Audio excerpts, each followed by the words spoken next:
Bonjour à tous, c'est un plaisir de partager un petit peu sur mon livre suite à l'invitation des collègues. Donc cette vidéo a pour but de donner un petit peu quelques éléments pour comprendre ce qui m'a motivé à écrire ce livre, mais surtout pour comprendre et pour voir un petit peu quelles sont les personnes que j'essaye de décrire et d'aller à la rencontre à travers ces livres. Alors permettez-moi de vous partager les visuels que j'ai sur ce livre. Voilà. Donc ici, la couverture tout simplement, les chrétiens dans la Chine de Xi Jinping.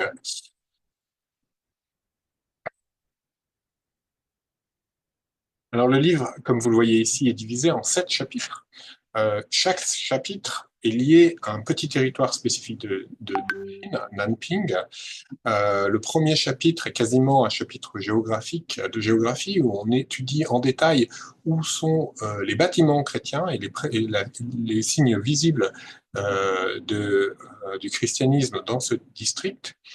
Puis, le chapitre 2 revient sur l'histoire. On va revenir en détail sur chacun de ces chapitres, mais ce que j'insiste, c'est que chacun de ces chapitres est lié à ce lieu.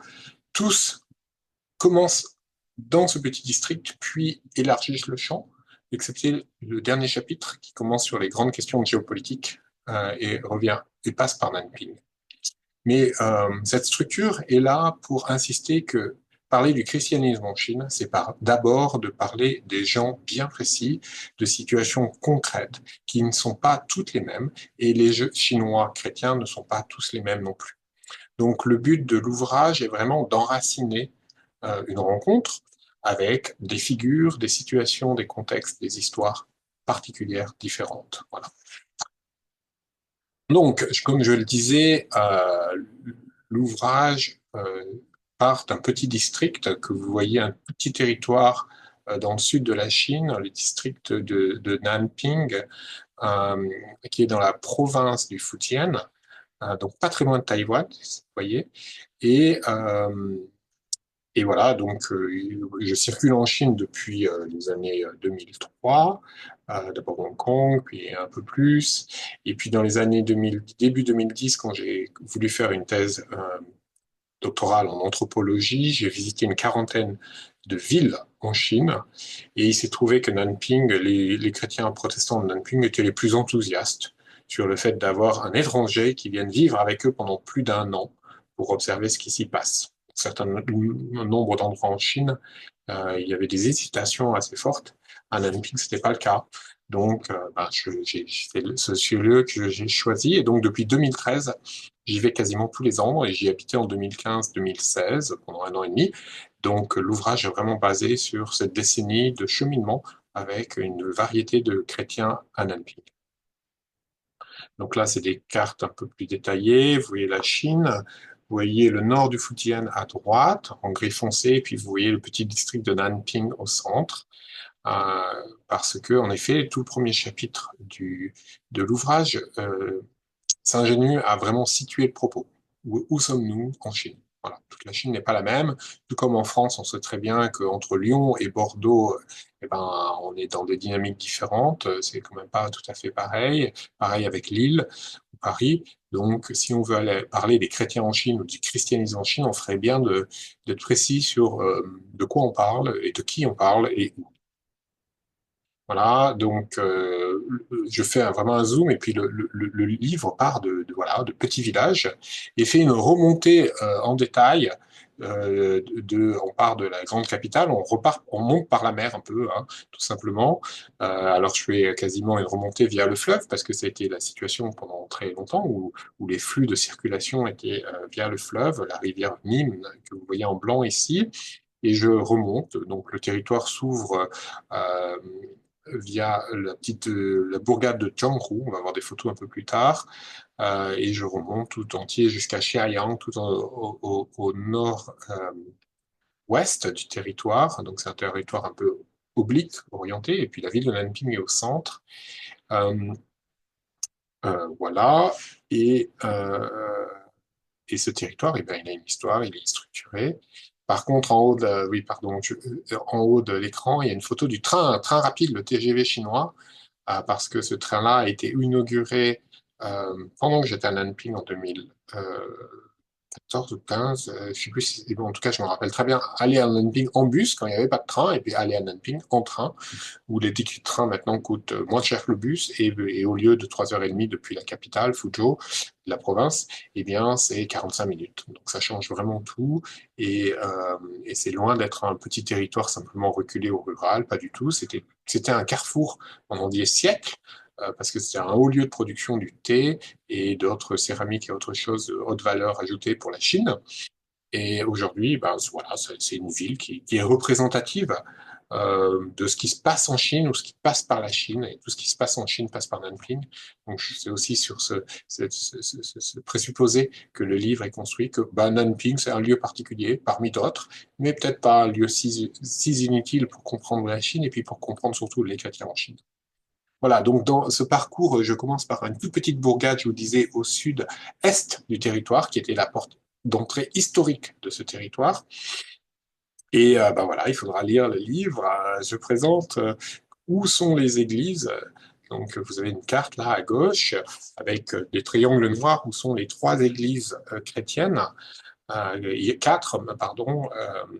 Donc vous en avez une adventiste, deux qui sont protestantes, Église de l'Évangile, on va dire, et puis vous en avez une catholique en bas, qui est située au cœur d'une multitude de halls aux ancêtres. Vous le voyez sur la carte, et puis vous voyez la photo de l'Église catholique ici à droite. Vous voyez aussi une photo de ce territoire depuis comme si vous étiez tout en bas de la carte là, et que vous étiez juste au-dessus de certains temples et halls aux ancêtres. Donc vous voyez les toits, vous voyez un territoire très verdoyant avec la présence du fleuve, et c'est dans un espace très habité, très construit, très dense en fait, de végétation, d'humains bien sûr, mais aussi de présence culturelle et spirituelle et religieuse, que ben, les chrétiens doivent négocier leur présence et leur visibilité. Et donc mon étude vraiment prend le temps d'aller à la recherche et à l'observation des traces tangibles du christianisme en Chine, parce que ces bâtiments sont une présence silencieuse qui dit beaucoup de qu'est-ce qui s'est passé, qu'est-ce qui se passe aujourd'hui. Parce qu'on ne construit pas par hasard n'importe où, n'importe comment. Et il y a beaucoup de choses qu'on ne dit pas verbalement, mais dont les bâtiments témoignent haut et fort. Et ça vaut le coup de prendre le temps. Donc c'est vraiment, l'ouvrage essaye de montrer cela, pas à pas. Et voilà, je pensais que quelques photos bah, aideraient les lecteurs qui auront découvert ce cheminement. Voilà, donc là, c'est la grande ville de Nanping, hein, au centre de la carte. La grande ville, alors pour la Chine, c'est une toute petite ville, mais moi, je l'aime beaucoup parce que c'est une ville à taille humaine, dans laquelle je me sens comme chez moi, une ville où en 10 minutes, n'importe où on est, on peut aller marcher dans les montagnes, voilà, il y a des sites absolument magnifiques, c'est extraordinaire. Euh, voilà, et puis c'est une ville qui est très, très, très ancienne, qui est au centre de tout un réseau, parce que là, vous ne voyez pas très bien, mais en fait, là, vous avez deux fleuves qui arrivent l'un contre l'autre, et puis en bas, sur la photo à gauche, là, vous voyez en fait le fleuve qui part vers Fuzhou, qui part vers le sud-ouest. Donc en fait, là, ce que vous avez vraiment en face de vous, ce n'est pas une boucle du fleuve, ce sont deux fleuves qui arrivent l'un contre l'autre, et là, ils partent. C'est difficile d'avoir une photo, mais ils partent. Et la ville est vraiment construite face à ça. Voilà, d'autres photos de Nanping. J'habitais, je ne sais pas si la flèche va être voir, mais vous voyez un pont là, et ben moi j'habitais dans une maison de retraite pour les personnes âgées que l'église protestante avait créée, donc j'habitais là-bas tout au fond, au pied des tours, voilà, mais là vous avez un temple, voilà. Alors les chrétiens à Nanping, dans la ville elle-même, ben, c'est d'abord il y a au moins 6 communautés chrétiennes importantes et quelques groupes de lecture biblique non informels, non déclarés, mais il y a six églises officielles, on dira, ou 6 églises clairement distinctes. Là, on en a deux. On a l'Église évangélique, l'Église de l'Évangile, qui était une dénomination méthodiste introduite à la fin du 19e siècle et qui a énormément pris pied à Nanping. Aujourd'hui, c'est la moitié des chrétiens de Nanping, c'est à peu près 4000 chrétiens à Nanping, qui s'affilie à cette église. Cette église, elle brille la nuit, j'en parle beaucoup. Donc ça, c'est à droite, le grand bâtiment, et puis à gauche, vous avez une autre dénomination qui est le petit troupeau, le petit reste, c'est leur nom. Et c'était une autre dénomination qui a pris racine en Chine dans les années 20-30 et qui, comment dire, s'insurgeait contre la mainmise occidentale sur l'Église en Chine. Voilà. Et ces deux églises, eh ben, elles restent aujourd'hui, elles se sont fondues, comment elles sont devenues une seule entité dans les années maoïstes. Et puis aujourd'hui, elles sont progressivement redistinguées parce que aujourd'hui, le problème n'est plus tant le rapport à l'Occident que la manière de hiérarchiser l'autorité, le contrôle dans l'Église. Les deux ont une vision un peu différente sur qui doit contrôler, comment on centralise le pouvoir ou non dans les communautés chrétiennes. Voilà. Ici, vous avez les deux communautés catholiques. À droite, vous avez le grand bâtiment de l'église officielle. Vous avez quelques centaines, à peine un peu plus, 100 et quelques, qui se rassemblent le dimanche. Et puis à gauche, vous avez une photo un petit peu ancienne maintenant de la communauté dite souterraine, c'est-à-dire de catholiques qui considéraient que l'État n'avait pas à régir et donner son approbation aux activités religieuses, et donc se rassembler là où ils pouvaient, de manière non enregistrée, donc illégale, tous les dimanches. Voilà, vous avez tous entendu parler de cette division entre église souterraine et église officielle, donc officielle à droite, souterrain à gauche. On va dire qu'on a 400 personnes chez les souterrains, 100 chez les officiels.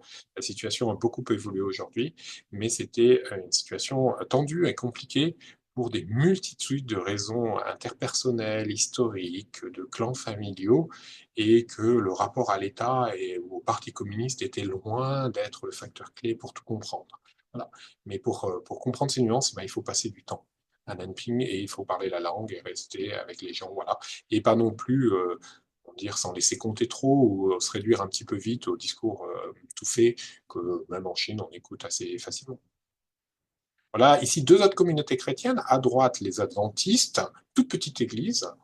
Euh, voilà, donc je présente un peu en détail dans le livre et dynamique pour qui le salut vient par la régénération du corps, hein, les adventistes. Qui se rassemble surtout le samedi. Et puis à gauche, vous avez l'église du vrai Jésus, ou la vraie église de Jésus, ça dépend comment on traduit. En tout cas, moi, je les appelle l'église du vrai Jésus, parce qu'en gros, ils insistent sur la dimension que Jésus est l'image de Dieu, il est Dieu lui-même uniquement, et donc ils rejettent la notion de Trinité, et ça me chagrine quand même pas mal. C'est une église aussi dite pentecôtiste, chez qui le parler en langue est très fort, voilà, et ils se rassemblent le samedi. Donc voilà, donc on a deux communautés chrétiennes qui se rassemblent le samedi, et puis on a les deux protestantes et puis les catholiques qui se rassemblent le dimanche. Voilà, et là, vous avez vu leurs différents lieux de culte. Mais les chrétiens, on les rencontre pas qu'à l'église, tout comme en France. Il y a beaucoup de chrétiens qui ne vont pas à l'église ou qui sont fâchés un petit peu avec l'église officielle et ainsi de suite. C'est le cas aussi en Chine. Hein. Le paysage est beaucoup plus complexe et nuancé que les clichés qu'on entend ou les images d'Épinal. Donc là, c'est une image un petit peu provocante, mais les chrétiens, on les rencontre aussi au cimetière, parce que bah, y a des tombes où ils sont marqués chrétiens. Voilà. Et là, c'est le très grand nouveau cimetière de Nanping qui est absolument magnifique. Voilà. Les chrétiens, on les rencontre aussi sur les places publiques. Donc là, à gauche, par exemple, ben, c'est un groupe de danseurs qui, lors de compétitions, de festivals, là, c'est un samedi matin, sur une des plus grandes places, places les plus centrales de Nanping, et bien un groupe de danseurs qui faisait une danse de louange à Jésus. Voilà. Donc, comme quoi c'est possible. Voilà. Il faut aller en Chine pour voir les réalités du terrain qui sont toujours, comme je le disais, surprenantes et au-delà un peu des sons qu'on entend dans les médias. À droite, c'est une autre manière de présence, c'est la porte d'entrée d'une maison toute simple.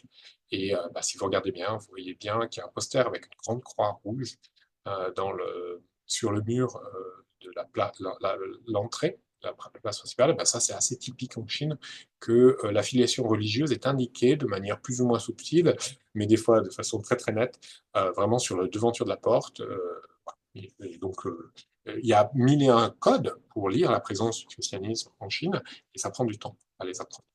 Voilà. Mais pour continuer le parcours sur notre territoire, euh, le territoire est centré un peu, il débouche sur une vallée fluviale. Vous avez vu, il y a deux fleuves qui vont vers le sud-est jusqu'à Fuzhou, qui se réunissent et descendent. Mais donc, il y a un massif montagneux qui est juste derrière, au nord de Nanping. Et en haut de ce massif, il y a une ville très importante. Et en haut de cette ville, si vous regardez là, pardon, je bouge un tout petit peu, mais vous avez une énorme église. Voilà, l'église de Baotou, dans un tout petit hameau, et elle est là, elle le domine. Donc en haut de la montagne, vous avez un hameau, et en haut du hameau, vous avez maintenant une énorme église. Et cette église a été payée par un non-chrétien. Voilà, c'est un non-chrétien qui est allé à l'école quand il était petit, il y a très longtemps, une école méthodiste, qui a trouvé que c'était important. Voilà, et que ce village, en fait, il a une valeur symbolique énorme dans le territoire local. Tout le monde y va pour comment, se reposer, prendre l'air, faire une petite retraite ou quelques jours de vacances, parce qu'il y fait très bon l'été, très frais. Et les chrétiens ont construit cette énorme église, des chrétiens voilà, de différentes confessions, et que c'est un non-chrétien qui a payé. Donc là, c'était un peu un mystère pour moi que j'ai étudié en détail, et j'ai un peu levé le voile, où je montre en fait ce qui est en jeu derrière ce bâtiment et qu'est-ce qui se passe, et dont on ne parle pas ouvertement, mais qui montre à voir c'est quoi, dans le réel, l'inculturation du christianisme en Chine aujourd'hui. Voilà. Mais vous noterez sur ce bâtiment qu'il n'y a pas de croix. Sur le tout en haut de l'église, la croix est sur les murs, parce que là encore, c'est un bâtiment privé qui appartient à une famille, et donc ce n'est pas une église officielle. Mais tout le monde sait quand même que c'est une église. Voilà. Voilà le petit village qui a été très très important culturellement parce que village en haut de cette montagne donc parce qu'il y a d'autres villages, mais celui-là est particulièrement important parce que l'empereur à la suite de la dynastie des Ming s'était réfugié, était passé par là pour supplier les jésuites qui étaient dans le coin de rameuter les troupes occidentales pour l'aider à lutter contre les Mandchous qui étaient en train d'envahir son empire et qui vont prendre le contrôle. Ça va être la dynastie Qing. Voilà, donc ce lieu était devenu un bastion de résistance et d'éducation confucéenne. Voilà, j'explique tout ça dans le livre, et donc je trouve absolument passionnant de voir comment les chrétiens continuent à recycler cet héritage aujourd'hui. Voilà, en parlant d'héritage, eh bien, vous voyez la carte de Nanping, Nanping au centre, le petit village dont je vous parlais en haut de la montagne, eh bien, il s'appelle Paochu. Tout en bas, on a vu au début le petit village dans la campagne, mais bah, je montre dans le livre comment il y a une catégorie structurante dans le monde chinois entre le pinceau et comment, le gourdin, entre l'éducation et le militaire, entre la carotte et le bâton, si vous voulez aussi. Mais c'est vraiment entre le côté civil et militaire qui structure la société chinoise. Et bien ça, on le retrouve aussi à Nanping. À Baoju, c'est le côté civil, le côté l'éducation confucienne, la culture de soi, la cultivation du soi. Alors qu'à Jianghu, tout en bas, c'est le côté militaire. Eh bien, vous lirez le livre, mais je montre en détail comment en fait les chrétiens ont recyclé cette paire structurante de la société chinoise, et sans en parler, sans le dire, sans le revendiquer. Mais je montre comment ce recyclage est très fort. Et pas que dans une seule des 5 églises. En fait, il parle la langue locale et donc il recycle des catégories, quelles que soient les dénominations. Et je trouve ça absolument fascinant. Voilà. Ah oui, et j'ai oublié de dire quand même, c'est que là, c'est parlant du civil et du militaire. Ici, vous avez deux divinités, un couple dans leur temple, et devant eux, vous avez eh bien justement le militaire et le civil, le lettré avec son bâton qui prend des notes, son pinceau, pardon, qui prend des notes pour le dieu, les pétitions, et puis là, vous avez le militaire avec son gourdin qui se tient devant les dieux. C'est juste une petite image, mais c'est très présent dans les temples, c'est présent dans aussi d'autres sphères sociales et culturelles de la Chine, et même chez les chrétiens. Voilà, le deuxième chapitre du livre se penche sur l'histoire des chrétiens de Chine. Alors, il se trouve qu'en fait, on a beaucoup de données. Moi, je ne suis pas un historien, et je trouve que des fois, l'histoire devient on dit, une multitude de récits, de figures qui nous hantent au point qu'on ne fait plus attention aux gens qu'on rencontre aujourd'hui. Donc, je milite pour une approche un petit peu prudente et distanciée vis-à-vis de l'histoire, de ne pas se laisser manger par certaines voilà, fascinations ou approches trop historiques. Donc, néanmoins, quand on vient à la Chine, on ne peut pas négliger trop l'histoire. Et il se trouve qu'à Nanping, en fait, on a les jésuites sont présents dès le début du retour des jésuites. On pense même qu'ils étaient dans la région dès le 7e, 8e siècle, parce que Fuzhou, le Fujian est une province ouverte sur les échanges maritimes. Nanping, donc les chrétiens, les catholiques sont présents dès le XVIIe siècle, ça s'est attesté, on sait exactement où était l'église, elle était d'ailleurs juste en face du pouvoir civil à Nanping, elle était en plein centre de la ville, l'église catholique, hein. Il y a ça 4 siècles. Puis il y a eu des hauts, des bas. Puis au XIXe siècle, une multiplication de courants chrétiens qui se sont installés très fortement au début du XXe siècle.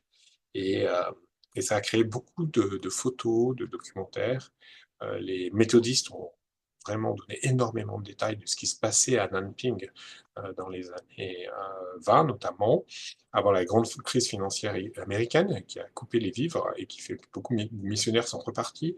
Mais là, en haut à droite, eh bien, vous voyez une photo exactement dans l'église.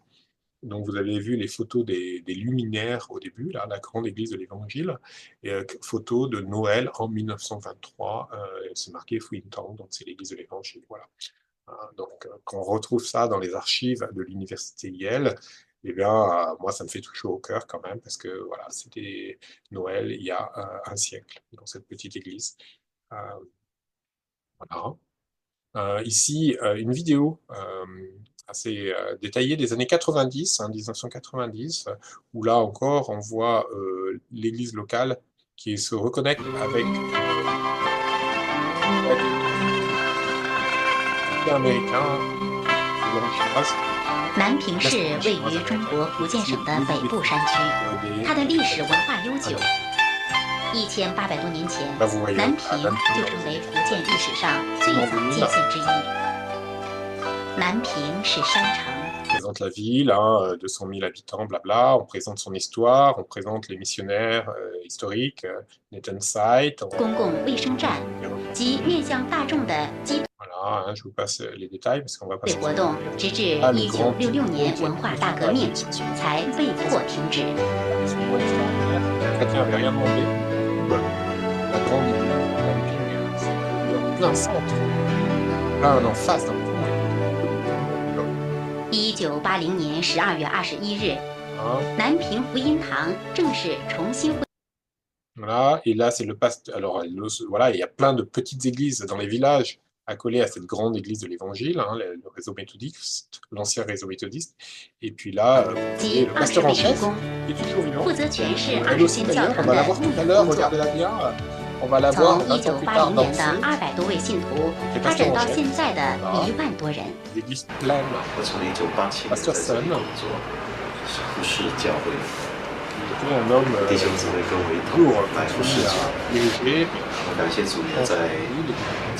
c'est lui qui m'a accueilli très chaleureusement. 15 ans plus tard, après cette vidéo, voilà. Je passe un petit peu, voilà, plein de choses. Bon là, en gros, c'est une vidéo promotionnelle parce qu'ils sont en train de construire leur première maison de retraite. Et eh bien, ils espèrent avoir des dons de la part 也是延平卫理公会联谊会的一块土地。那么我们经过8年的时间，从这个军队的手上把这块地收回来。收回来以后，这些房子原来宣教士的宿舍都很破旧了，所以呢，我们。Je passe. Le chapitre 3 dans le livre explore comment les chrétiens en Chine prient et adorent. Et avant de regarder les chrétiens, il est important de regarder leurs racines culturelles et leur environnement social. Donc là, eh bien, nous sommes dans un temple taoïste, tout simplement, et ben, j'explore un certain nombre de traditions et pratiques religieuses du district de Nanping, parce que les chrétiens ne sont pas même 4% de la population. Il serait quand même naïf de ne pas regarder un petit peu, et c'est une faiblesse dans les discours sur le christianisme en Chine, je trouve de manière générale qu'on ne regarde jamais comment les chrétiens vivent en dialogue et en réaction vis-à-vis du bouddhisme et du taoïsme qui est si présent partout dans la société chinoise, notamment dans des districts plus ruraux comme Nanping. Donc, dans mon livre, je prends le temps de d'abord regarder ce qui se passe dans les temples avant d'aller regarder ce qui se passe dans les églises. Les temples, ils sont partout et les dieux taoïstes ou bouddhistes, eh bien, ils sont partout. Là, à droite, vous voyez la statue d'un petit dieu de la fortune dans une petite mini-fenêtre de résidence modeste.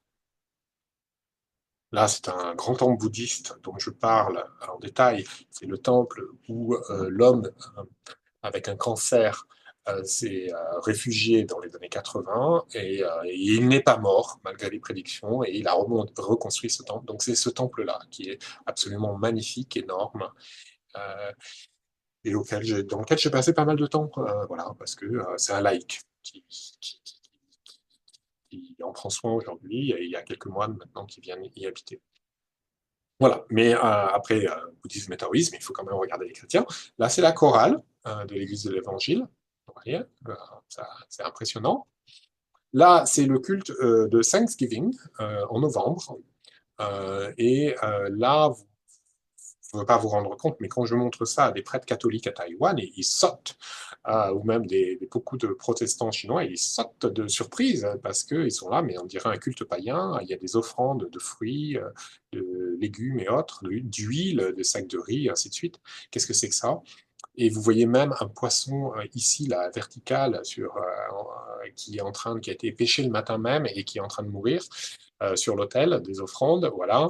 Et ce que j'essaye de dire, et je le détaille en analyse, mais qui est en fait un débat très fort à l'intérieur des courants chrétiens sur qu'est-ce que c'est que rendre hommage, dire merci à Dieu. Voilà. Et est-ce que la parole, ça suffit? On est loin d'être dans des traditions et des réponses toutes faites, importées d'Occident. Il y a vraiment un discernement qui se joue, et cette photo parle très fortement de cela. Le fait de Thanksgiving, qui est loin d'être aussi une importation des États-Unis. En fait, il y a beaucoup de choses qui sont en cours de réinterprétation, d'adaptation, de débat avec la culture chinoise, mais aussi avec les évolutions sociales, urbaines d'aujourd'hui. Alors, un autre exemple, là, nous sommes à Noël, des groupes de danseuses. Voilà, une autre manière d'honorer Dieu. Alors là, je vous parlais tout à l'heure de la pasteur que vous alliez revoir dansante, la dame, eh bien, elle est là, en violet, au centre, voilà, la pasteur. Et là, c'est la soirée de Noël, c'est pas la soirée, c'est le culte de Noël au soir. Eh bien, regardez bien, c'est quand même extraordinaire.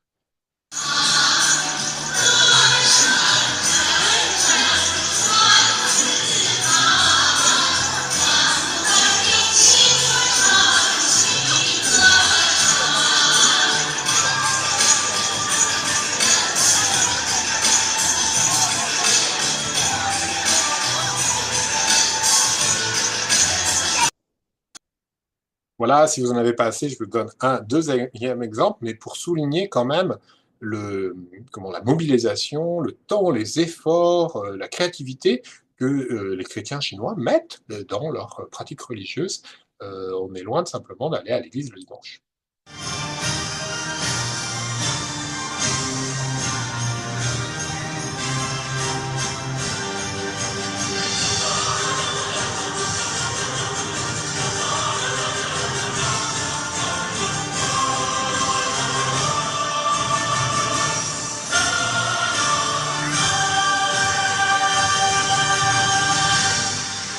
Bravo, bravo, bravo, bravo. Voilà, nous continuons.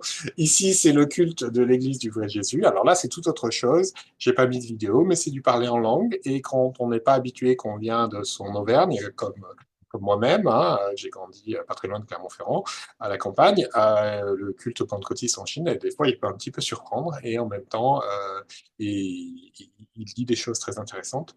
Voilà. Il y a différentes manières de prier en Chine. Il n'y a pas de réponse toute faite là encore. Chapitre 4, honore ton père et ta mère, s'engager pour les personnes âgées. Ben, voilà, après avoir travaillé la question de la prière, du rapport à Dieu, je m'intéresse à la question du rapport à la société. Question qui ouvre mille et une avenues, hein, bien sûr, et pistes de réflexion, mais il y a un point très important dans la société chinoise depuis 20 ans, 30 ans maintenant, presque, c'est le vieillissement rapide de la population, qui est devenu un énorme problème, et problème pour la société chinoise, pour l'État chinois et pour les églises chrétiennes chinoises. Et donc les chrétiens sont, pas tous, mais une grande partie, sont quand même engagés fortement sur ce sujet.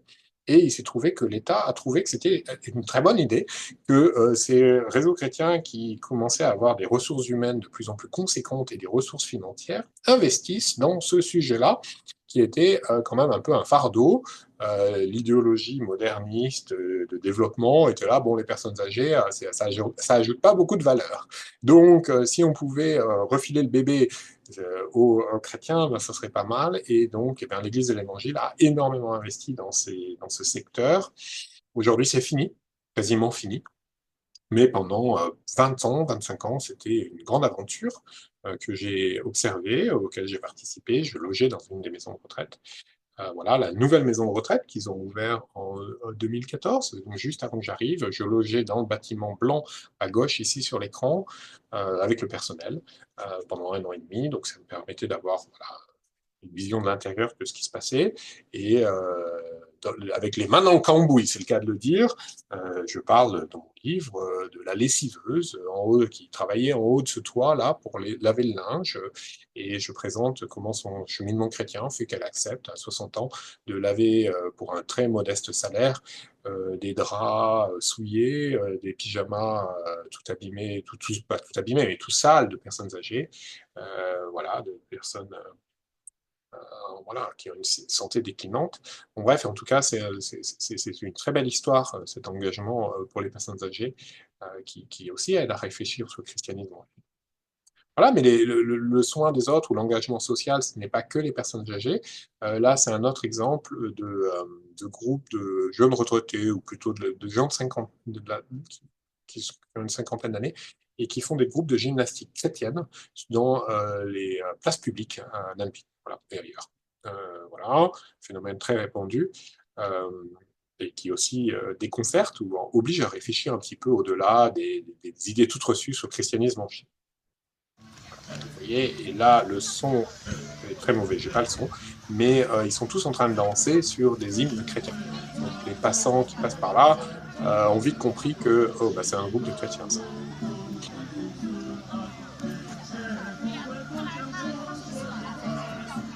Je me demande à quand on verra ça à Paris ou en France. Voilà, après l'engagement dans la société en général, je voulais, c'est le sujet du 5e chapitre, quitte ton père et ta mère, s'engager dans la vie religieuse, parce qu'il y a d'autres manières de s'engager pour la société que de construire des activités sociales. Il y a aussi la vie religieuse. Et à Nanping, il y avait une femme en particulier, là vous la voyez de dos en noir, qui est un pilier de l'Église. L'Église reposait sur 2 piliers, le prêtre et la religieuse. Et ben, je prends le temps de présenter Thérèse Cheux. Vous la voyez là, toute élégante, toute simple, qui est une religieuse consacrée, d'un type un petit peu à part, dont on a un peu perdu la trace en France, mais on les a connus sous le nom des béates. On en parle encore parfois sous le terme de vierge consacrée, terme que je répudie ou rejette presque, parce que je trouve qu'il est plein d'ambiguïtés théologiques et sociologiques. Donc moi, je parle de béate. Je pense que c'est un beau terme qui mérite les béatitudes, ces femmes consacrées qui ne vivent pas en couvent et qui sont bien plus que leur sexualité de vierge consacrée. Bref, donc c'est béates, très engagés dans la vie des communautés chrétiennes et qui forment de ministères qui persistent en partie en Chine aujourd'hui. Et Thérèse Cheux est un très très beau exemple. Ce modèle a du mal à se maintenir, à continuer en Chine, voilà. Tout se transforme, mais je prends le temps de présenter ce type d'engagement pour les autres, que ces femmes prennent. Là, vous avez tout un groupe de ces béates pour toute la province le nord de Fujian, pas toute la province, parce qu'elles sont plusieurs centaines. Et Thérèse, eh bien, vous la voyez ici en bas, à gauche, en haut, agenouillée avec son sac à main, Louis Vuitton, qui ne doit pas être un vrai, rassurez-vous. Mais voilà, vous voyez, elles sont diverses, certaines plus élégantes que les unes que les autres, mais elles sont aussi des femmes qui sont en fait qui ressemblent beaucoup aux femmes classe moyenne d'une Chine plutôt rurale ou semi-urbaine. Voilà. Mais donc ça, c'est une forme d'héritage de vie consacrée religieuse en Chine qu'on retrouve que dans le sud. Hein. Les béates, on les trouve beaucoup moins dans d'autres régions de Chine aujourd'hui. C'est une forme qui a beaucoup disparu. La forme plus classique, c'est les religieuses de couvent, hein, les religieuses d'ordre religieux bien établi diocésain. Voilà, donc j'en parle. Là, c'est un très grand couvent au nord du pays qui ont aussi une maison de retraite, une maison de retraite pour personnes âgées, un centre spirituel et différentes activités. Et donc, je présente aussi comment ces types d'ordres religieux diocésains sont en fait la locomotive aujourd'hui de la vie consacrée en Chine, sujet qui me paraît important par bien des aspects. Je discute ça dans le livre. Mais la Chine aujourd'hui, vous l'avez tous entendu parler, c'est une Chine qui s'est énormément urbanisée depuis 40 ans, un peu plus même, maintenant 50. On a eu un énorme phénomène migratoire. La Chine qui était à 60-70% rurale à la fin de l'ère maoïste, aujourd'hui c'est l'inverse, 60-70% dans les villes. Donc ça crée des villes absolument immenses et très développées. Hein. On n'est pas du tout dans la misère et la pauvreté. Hein. La Chine est une société de classe moyenne aujourd'hui. Donc là, vous voyez Canton, voilà, en bas, la skyline, hein, les buildings de Canton. Et à droite sur la photo, vous avez la cathédrale de Canton, magnifique bâtiment néo-gothique fin 19e siècle, construite sur les modèles d'une église bâtie en France. Voilà. Et surtout, le gouvernement, il y a une quinzaine d'années, a aidé à sa restauration. Et donc, cette église aujourd'hui est envahie de touristes. Alors, le clergé diocésain est très actif pour s'assurer que ça reste un lieu de culte, mais il faut aussi, comment dire, ajuster avec l'invasion de touristes, ce qui apporte des avantages et des inconvénients. Les religieuses et les prêtres sont très engagés sur ce fond-là, mais voilà. Donc, à Canton, vous avez que 4 ou 5 églises et chapelles, parce que le gouvernement semble peu motivé pour laisser de nouvelles églises se construire, catholiques. Et donc, bon, bref, j'explore cette transition urbaine et les problèmes que ça génère quand le gouvernement espérait voir le christianisme décliner et donc ne voulait pas voir une démultiplication d'églises. Donc, un des problèmes que ça génère c'est des chrétiens plus ou moins souterrains, hein, entre guillemets. Là, c'est une petite chapelle dans une usine. Voilà, il y a une pièce de l'usine qui a été transformée en chapelle. Voilà, souterraine, hein, vous voyez. Alors, souterraine, faut le dire vite, hein, parce que vous voyez, si la police vient ou n'importe quel type de personne passe, vous ne pouvez pas cacher ça. Voilà. Vous regardez la taille des bancs, vous n'allez pas les cacher derrière un rideau en 5 minutes. Mais donc, ces chrétiens qui n'arrivaient pas à construire de nouvelles églises, malgré la bénédiction de l'évêque, eh bien, on crée ce genre de chapelle un peu partout dans la ville de Canton. Il y en avait une quinzaine dans les années 2015-2016. Alors, il y a eu des hauts, des bas, parce que la police s'est eu fâchée. Voilà. Aujourd'hui, c'est l'évêque lui-même qui a une quinzaine de lieux comme ça, un peu plus, je pense. Les permis de construire ne viennent toujours pas. Donc ça, c'est un vrai problème. Et donc ces chrétiens sont quand même organisés et parfois ils ont, eh ben, ces chapelles sont devenues des grandes chapelles, hein, des étages entiers. Donc là vous voyez un bâtiment dans une, dans un nouveau district de Canton, tout au nord, à 1 heure du centre. Parce que toutes les églises historiques sont forcément dans le centre. Donc c'est dans les grandes périphéries de la ville, dans les cercles concentriques plus éloignés du centre, où les catholiques n'ont pas envie de passer 40 minutes, 1 heure et demie pour aller dans des églises bondées du centre-ville. Et donc, eh ben, ils louent des étages entiers de tours comme ici, où ils avaient construit, pareil, une église qui ressemble vraiment en tout point à une église telle que vous la trouveriez à Hong Kong, dans un contexte extrêmement urbain. Mais cette église a été fermée officiellement pour un problème d'enregistrement, officieusement pour un problème de conflit interne entre les différents leaders et le prêtre, sur qui a un peu le dernier mot sur quoi? Est-ce que c'est le prêtre ou est-ce que c'est les fidèles? Et bien en Chine, la réponse n'est pas toujours évidente. Et c'est peut-être heureux d'ailleurs, dans une époque où on parle d'église synodale. En Chine, eh bien, il y a des conflits qui naissent aussi de ces rapports de force entre clergé et laïcs, qu'on n'aime pas trop expliquer au grand public et aux gens de l'extérieur. Donc des fois, on met un peu rapidement le blâme sur la police locale. C'est facile parce que personne va aller demander à la police si c'est vrai que l'église a été fermée parce que la police est méchante. Mais la réalité est plus subtile et plus complexe, et là, c'était un cas que j'ai pu documenter. Voilà, en parlant des villes, il n'y a pas que les catholiques. Là, on est à Wenzhou, grande ville en bordure de mer au nord de Taïwan, un peu au sud, entre Shanghai et Taïwan, on va dire. Donc là, vous avez une église historique toute petite à gauche, qui est en cours de rénovation, et puis une vue dans une rue toute banale de Wenzhou à droite. Cette ville de Wenzhou est devenue très connue parce que certains la présentaient comme la Jérusalem de la Chine, parce qu'elle a mis en place des formes ecclésiales atypiques basées sur l'entrepreneuriat qui ont proliféré à travers tout le pays et puis le monde entier. Ces églises, par exemple à gauche, vous voyez, il y a une banque et puis l'église. Sur la photo de gauche, vous avez une banque, vous pouvez lire banque, et puis juste à côté, le gros bâtiment là, sans croix sur le dessus, encore une fois, c'est une église. Voilà. C'est un type business, un modèle business d'église très atypique, euh, c'est un boom dans les années 2000-2010, et puis j'explique en quoi ce type des églises Wenzhou est à part, et que ça a créé des opportunités extraordinaires, et en même temps, il y a eu un retour de manivelle assez dur à partir des années 2014. Euh, voilà. À gauche, à droite ici sur la photo, pardon, vous êtes dans la campagne autour de Wenzhou et vous avez une église souterraine.